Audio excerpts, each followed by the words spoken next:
Olá, está no ar mais um É de Farmácia e a pauta hoje é mercado farmacêutico em 2021.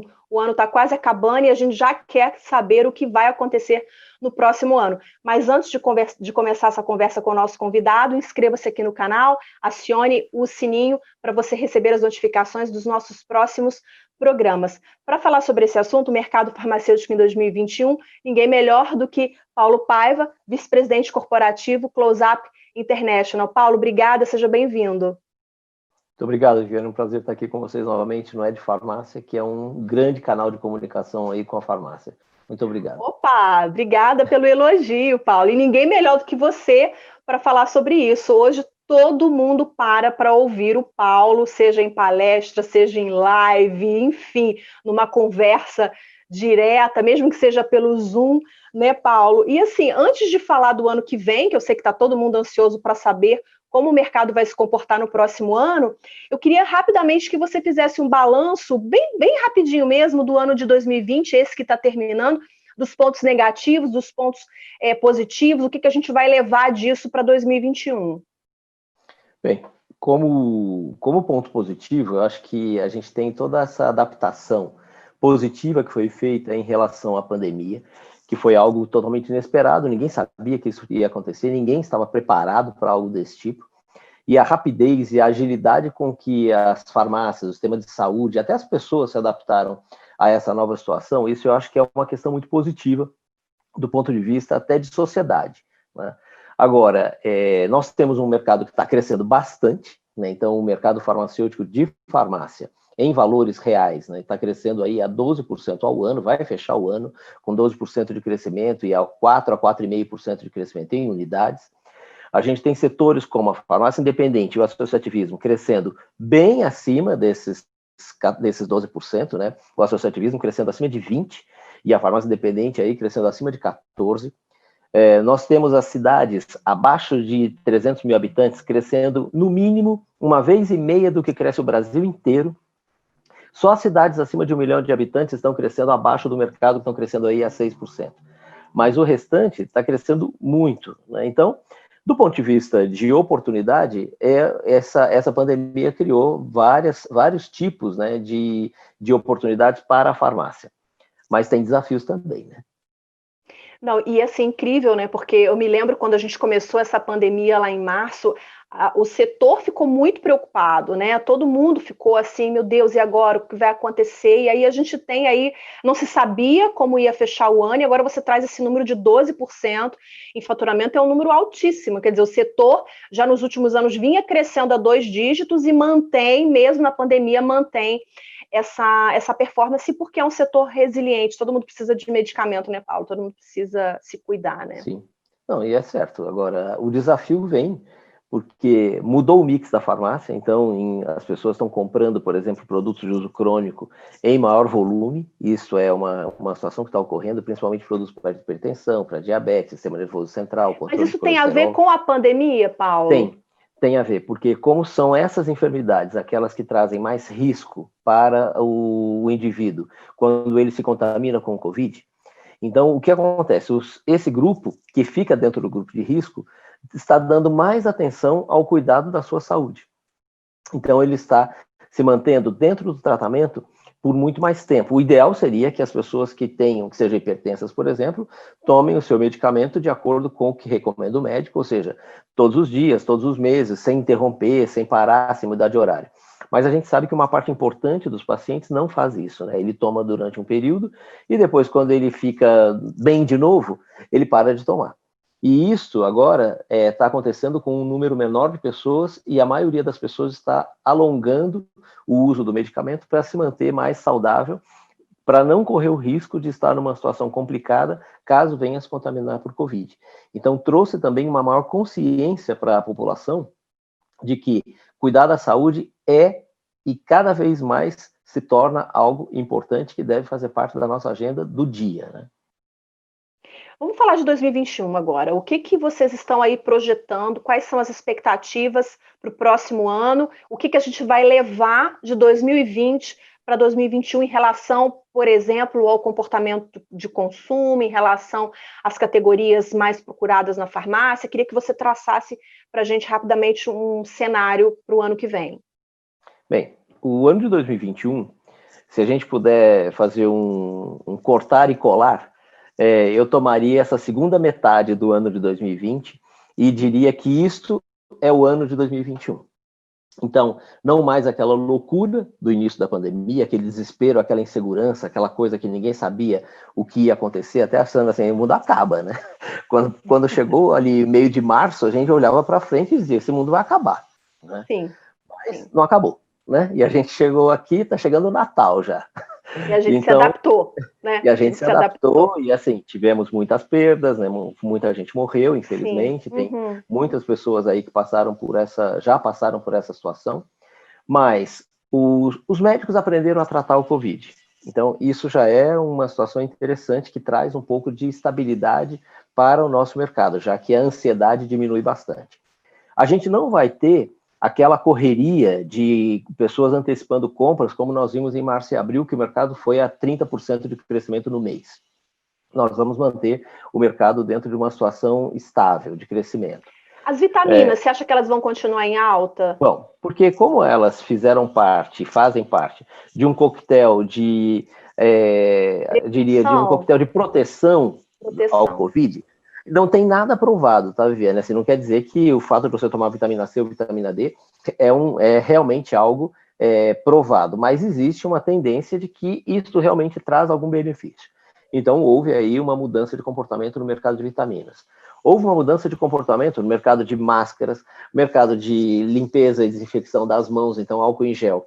Explodiu de venda, sumiu do mercado, voltou, e agora está aí num nível alto de vendas. Então, não volta mais... Você acha que isso vai se repetir no próximo ano? Isso vai continuar no próximo ano e não vai diminuir por uma questão. A vacina vai chegar, é certo. Algumas delas, não é só uma que vai chegar, algumas chegarão.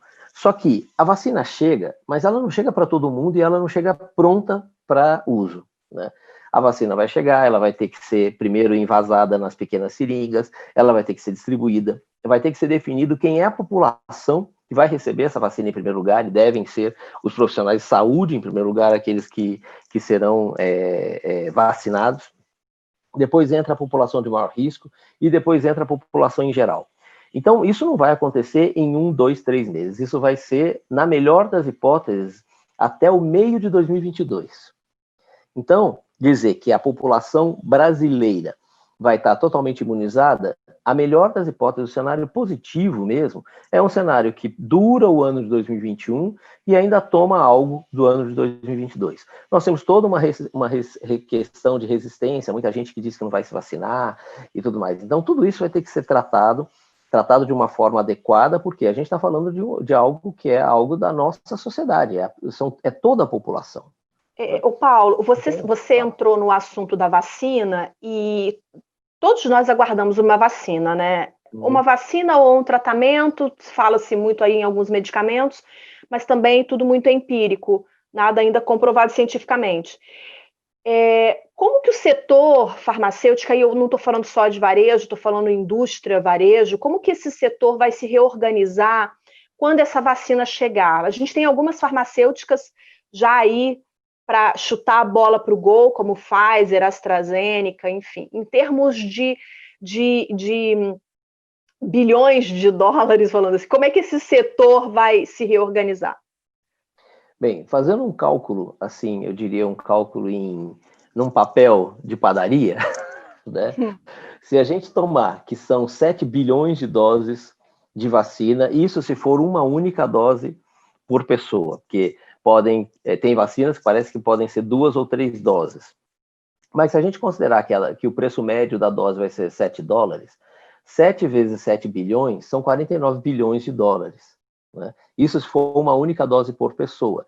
Mas se tiver mais doses, se tiver mais 2 ou 3 doses, esse número se multiplica por este outro número, por esse outro fator. Então, assim, há um incremento de faturamento gigante. Mas não podemos esquecer que o investimento feito para chegar nessas vacinas também é um investimento da ordem de muitos bilhões de dólares. Sim. Não é uma coisa assim que se tirou da prateleira e jogou ali no negócio, mexeu e já saiu pronto. Não. Teve um investimento científico, de pesquisa e de chegada, testes, para essa vacina poder chegar no momento em que ela chegar pronta no mercado, que são muitos bilhões de dólares. Então, eu imagino que essa pressa na pesquisa, né? Essa corrida, isso encarece mais a pesquisa. Encarece mais ainda. Ô Paulo, você acha que em algum momento as farmácias vão participar da imunização da população com a vacina contra a Covid? Por exemplo, como hoje a farmácia faz o teste de Covid, você acha que ela também vai vacinar contra o coronavírus e vai fazer disso um negócio rentável para ela? Então, Vianney, esse é um ponto que é difícil de dizer, porque nós temos que entender que existe no Brasil o Plano Nacional de Imunização. E esse Plano Nacional de Imunização, ele é todo gerido pelo governo. Então, se a vacina chegar e ela entrar como parte do Plano Nacional de Imunização, é o governo quem vai cuidar de todo o trabalho de distribuição e aplicação da vacina, e isso vai ocorrer como ocorre hoje no Plano Nacional de Imunização. Não tem nada de mercado privado envolvido aí. Caso ela não entre no Plano Nacional de Imunização, ou pelo menos uma parte da população tenha que usar o mercado privado para isso, aí sim, farmácias podem ser candidatas a serem pontos de venda e aplicação da vacina, mas tem toda aquela questão. Hoje, para uma farmácia aplicar uma vacina, ela tem que ter uma sala especial, ela tem que ter uma pessoa especializada nisso, ela tem que ter todo um controle e um cuidado. Se a pessoa tiver um choque anafilático dentro da vacina, ela tem que ter desfibrilador, tem que ter uma série de coisas que vão ajudar essa pessoa a se recuperar até que ela tenha o socorro adequado. Então, assim, não dá para esperar também que é algo que, mesmo que venha para o sistema privado de saúde envolvendo farmácias, isso vai chegar para toda e qualquer farmácia em virtude das regras e das restrições que a Anvisa impõe para que uma farmácia possa aplicar vacinas. Eu também te fiz essa pergunta porque a Anvisa está em processo de revisão da RDC 44, que é a RDC que regulamenta os serviços farmacêuticos, até no intuito de ampliar isso. E como a Anvisa flexibilizou, no meio da crise, a realização do teste de Covid-19, né, me ocorre talvez que possa também flexibilizar o processo de imunização para ampliar esse alcance até para quem pode pagar, né? Porque provavelmente quem vai procurar rede privada é quem tem condições de pagar, e aí o SUS fica com quem não tem. Mas isso é até um debate que dá bastante conversa. Paulo, em relação a 2021, aí a gente está aí com previsto para dezembro o fim do auxílio emergencial do governo, né? Você acha que isso vai impactar o consumo de medicamentos ano que vem? Bom, de qualquer jeito, esse auxílio, ele realmente deu um colchão de apoio para uma parte da população muito relevante, né? E, inegavelmente, foi uma saída que o governo utilizou e que foi muito positiva, mantendo a nossa economia bastante ativa até. Qual é a questão, Viane? Se o auxílio deixar de existir, uma parte importante do que é renda hoje para um conjunto de população vai deixar de existir também. E essa população não consome só alimentação, ela também consome medicamentos. Então, isso pode impactar. Se houver mais desemprego do que a gente já tem nesse instante, também pode impactar. E é razoável que tenha mais desemprego em virtude de que a economia teve um freio. Estimava-se que o PIB brasileiro ia cair esse ano em torno de 9% a 10%. As estimativas agora já estão em torno de 4% a 5%. Então, ainda é uma queda, mas é uma queda muito menor do que aquela que se esperava. Mas é uma queda muito grande, né? A gente não teve uma queda dessa, praticamente, a única vez que nós caímos 5% foi quando o Collor fez aquele congelamento de poupança em 1989. Então, assim, nós não temos um cenário que possa dizer, a gente já passou por isso há pouco tempo. Não. Então, podemos esperar que algum impacto venha a ocorrer caso a economia realmente fique mais freada e o governo não siga no auxílio. Mas eu, pessoalmente, aqui quem está falando é o Paulo, não é o Close-Up, eu, pessoalmente, acredito que o governo vai manter esse auxílio. E se vier uma nova onda, a gente está vendo a Europa fechando tudo de novo, parando tudo de novo. Você acha que como é que o mercado vai responder a essa segunda onda de contaminação pelo coronavírus? A gente, no Brasil, tratou tudo isso de uma forma muito diferente, né? Nós não temos um inverno rigoroso como é o inverno europeu, que é um inverno de temperaturas negativas, muito úmido e que realmente traz um conjunto de enfermidades de inverno alto. Nós não temos isso. E a gente passou o inverno aqui numa situação razoavelmente controlada. Nós tínhamos incremento de casos, mas apesar da gente ser o segundo maior país em número de casos de Covid do mundo, a nossa vida andou, entendeu? Então, eu diria que uma nova onda, de novo, vai ser assim, corta e cola, julho a dezembro de 2020 e cola de janeiro a dezembro de 2021. Vai ser muito parecido, e com ou sem quarentena, com segunda onda ou sem segunda onda, porque a gente, apesar da gente já ter diminuído muito o número de casos, a gente não caiu como caíram os casos na Europa. Então a gente ainda vive uma primeira onda alongada. Então eu acho que a gente vai continuar nessa primeira onda alongada por algum tempo, até que a vacina chegue. E você citou no início da nossa conversa o desempenho do associativismo e do independente. Isso também você acha que vai se manter para o próximo ano? Vai. O associativismo já vinha de uma forma muito estável, muito assim sustentável, criando essa oportunidade de crescimento. Então isso não tem algo assim que mudou tanto a ponto de trazer uma retração para o associativismo. A farmácia independente, não associativa, ela tem alguns desafios que ela está no meio de uma bolha de oportunidade agora, que as pessoas se afastaram das zonas comerciais e estão consumindo mais próximos do seu local de moradia, né, do seu domicílio.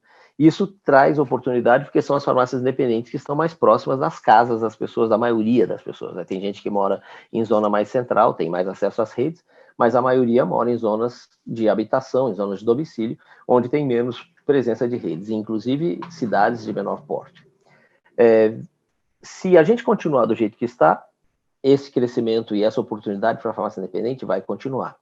Se a gente voltar a trabalhar e as pessoas voltarem aos seus locais de trabalho de forma mais normal, como era até março, logicamente o consumo deve migrar de novo para ali. Mas tem uma questão que é importante para a farmácia independente. Ela está no meio de uma oportunidade de se mostrar e de se tornar conhecida para essa população que hoje está se servindo dela. Então, se ela trabalhar isso bem, provavelmente ela vai ter uma fidelização de uma parte desse consumidor que era consumidor de rede e passou a ser consumidor de independente. E esse pessoal vai continuar consumindo nela caso ela tenha bom nível de serviço, bom atendimento e até uma questão de preços razoáveis. Tem um ponto muito importante que a gente tem destacado em todas as nossas conversas com o varejo, que é sortimento. O sortimento da farmácia é chave absoluta de sucesso e de manutenção de fidelização. Hoje as pessoas estão indo com menor frequência à farmácia e comprando mais itens, então o ticket médio aumenta. Se eu não consigo atender essas pessoas nesse ticket médio maior, ou seja, ele compra mais itens e gasta mais dinheiro em menos vezes, o que vai acontecer é que eu vou perder vendas maiores. Então, o sortimento é algo muito importante para a farmácia independente, como é para qualquer farmácia e como sempre foi, mas nesta situação de redução de frequência de visita à farmácia, ele se tornou ainda mais vital para a manutenção de uma boa performance da farmácia independente e de qualquer outra farmácia. A gente teve um ano muito atípico, né? 2020 foi um ano, tá aí terminando sendo um ano muito atípico. Como a Close-Up vai estabelecer, a partir do próximo ano, comparações 2021 em relação a 2020, considerando esses picos, esses meses atípicos devido à pandemia? Vocês vão usar alguma metodologia diferente ou essa comparação vai ser bem objetiva, bem simples, não tem... Como a gente teve, Viana, assim, se a gente usar o mês de março e abril, por exemplo, para comparar qualquer coisa, isso sempre algo muito fora da curva, né? Muito fora do comportamento tradicional. Mas depois de abril e antes de março, a gente teve um ano que se mostrou basicamente um ano normal. Alguma mudança de mix da farmácia, alguns itens que não eram tão buscados passaram a mas a farmácia continuou vendendo muito medicamento, continuou vendendo muito produto de consumo, continuou vendendo itens que estão aí associados à higiene pessoal e alimentação. Então, de verdade, o ano foi um ano normal dentro da projeção. A gente tinha uma projeção antes da pandemia de crescimento de 12%. A gente vai fechar o ano com pandemia com 12%. Então, o que mudou foi que o mix era este e o mix passou esse aqui. Né? Então, só que os volumes e os valores se mantiveram dentro da nossa estimativa. Ao compararmos, isso vai ser ressaltado. Então, as classes terapêuticas, por exemplo, que eram as primeira, segunda, terceira, quarta, quinta, sexta do ranking até março, provavelmente a primeira vai ser a terceira virou a primeira, essas mudanças ocorreram, mas, no geral, as coisas se mantiveram dentro de um fator conhecido. Não apareceu, de verdade, nada desconhecido que não era parte da farmácia. Mesmo álcool em gel, sempre teve álcool em gel dentro da farmácia. Talvez máscaras eram uma coisa mais rara, mas também tinha, máscaras descartáveis também eram parte do mix de uma farmácia, não com a frequência de hoje, mas eram. Qualquer análise precisa vir aí acompanhada do contexto, não dá para a gente analisar só número, né? A gente precisa entender. Sim. Paulo, para a gente encerrar, qual é a sua dica, o seu recado final para quem está assistindo a gente aí em relação a 2021? Bem, olhem para o ano que a gente teve, verifiquem o que foi legal, o que você fez de bom e que deu resultado. Também consiga identificar aquilo que não foi tão bom assim, ou que você tentou e não deu resultado, e tenta se adaptar a essa situação que foi negativa, tenta corrigi-la. Porque as oportunidades vão continuar existindo. O número de farmácias no Brasil só cresce. Todos os anos a gente tem aí 3, 4, 5 mil farmácias novas no Brasil. Então, isso significa que é um mercado que ainda se expande. É um mercado que cresce em reais a 12% e cresce em unidade a 4%. Tem atraído investimentos de todos os tipos e para todo mundo, né? Que tem investimento só para grande rede. Também tem investimento em associativismo, também tem investimento para pequenas redes e médias redes e independentes. O que eu preciso estar é pronto para receber o investimento. Como é que eu fico pronto para receber o investimento? Eu tenho que ter as minhas contas bem controladas, eu tenho que ter alguma forma de mostrar o meu resultado e eu tenho que saber explicar o meu negócio para quem está interessado em conhecê-lo para poder investir. Fazendo isso, se eu estou crescendo além do mercado, e olha, todas as farmácias que estão em cidades abaixo de 500 mil habitantes estão crescendo no mínimo 1,5 vezes o que cresce o mercado Brasil total. Então, 1,5 vezes é no mínimo 9%, mas tem gente crescendo a 21%. Né? Então, esta situação é realmente uma oportunidade. Se você está dentro destes grupos, aproveite, só que aproveite para que isso seja a longo prazo, né? E não simplesmente essa bolha gerada pela Covid e que depois que vier a vacina e as coisas voltarem mais ao normal, ela deixa de existir. Para que isso seja realmente constante na vida profissional, aí, na performance de todas as farmácias. Né? Maravilha. Como sempre, muito bom conversar com você, Paulo. Obrigada, viu, pelas informações, pela sua participação aqui no programa. Obrigado, Viviane. Um prazer estar aqui com vocês de novo. E um ótimo final de ano aí para todo mundo. E se precisarem de alguma coisa, a gente está aqui. Muito obrigado. Já dá para desejar feliz ano novo, né, Paulo? Feliz ano novo para você. Feliz ano novo, mas para todo mundo aí que nos acompanhou esse ano todo e que trabalhou conosco, né? Eu acho que todo mundo aí fez parte da vida de um outro um pouquinho também, né? Então tá bom, obrigada. Obrigado, Viane. Bom dia. Obrigada a você que acompanhou a gente até aqui. Se você gostou desse conteúdo, compartilhe, deixe seu like, deixe seu comentário, sugira novos entrevistados para o ano de 2021. A gente vai seguir firme e forte aqui no YouTube, mas a gente conta com a sua participação para o canal ficar vivo, né, ativo. Obrigada, fiquem com Deus, até a próxima. Tchau, tchau.